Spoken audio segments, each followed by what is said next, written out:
વલસાડમાં મેઘરાજાની તોફાની બેટિંગ વહેલી સવારથી 2.5 ઇંચ વરસાદ છીપવાડ અંડરપાસમાં પાણી ભરાતા ઇકો કાર ફસાઈ દક્ષિણ ગુજરાતમાં મેઘમહેર યથાવત વહેલી સવારથી જ વલસાડ શહેરમાં મેઘરાજાએ તોફાની બેટિંગ શરૂ કરી હતી માત્ર થોડા જ કલાકોમાં 2.5 ઇંચ જેટલો ભારે વરસાદ ખાબકતા વલસાડ શહેરના નીચાણવાળા વિસ્તારોમાં ઠેર ઠેર પાણી ભરાઈ ગયા હતા વરસાદના કારણે માર્ગો પર જળબંબાકારની સ્થિતિ સર્જાઈ હતી અને વાહન ચાલકો તેમજ સ્થાનિક રહીશોને ભારે મુશ્કેલીનો સામનો કરવો પડ્યો હતો વરસાદના લીધે વલસાડ શહેરના મુખ્ય ગણાતા અને આસપાસના 40 જેટલા ગ્રામ્ય વિસ્તારોને જોડતા છીપવાડ અંડરપાસમાં કમરસમા પાણી ભરાઈ ગયા હતા અંડરપાસમાં પાણી ભરાવાના કારણે વાહન વ્યવહાર પળવારમાં ઠપ થઈ ગયો હતો આ દરમિયાન અંડરપાસમાંથી પસાર થવાનો પ્રયાસ કરી રહેલી એક ઇકો કાર ઊંડા પાણીમાં બંધ પડી જતા ફસાઈ ગઈ હતી કારમાં સવાર લોકો માટે ભારે જોખમ ઊભું થયું હતું પરંતુ નજીકમાં હાજર અન્ય વાહન ચાલકોને સ્થાનિક લોકોએ સમય સૂચકતા વાપરીને ભારે જહેમત બાદ કારને સલામત રીતે પાણીમાંથી બહાર કાઢી હતી અંડરપાસમાં બેફામ પાણી ભરાઈ જવાના કારણે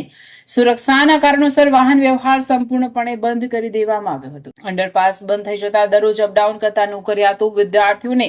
વેપારીઓને ભારે હાલાકી ભોગવવી પડી છે સ્થાનિકોને હવે શહેર તરફ આવવા માટે 12 કિલોમીટર જેટલો લાંબો ચક્રાઓ કાપવાની ફરજ પડી રહી છે સ્થાનિક રહીશોમાં તંત્ર સામે ભારે રોષ જોવા મળી રહ્યો છે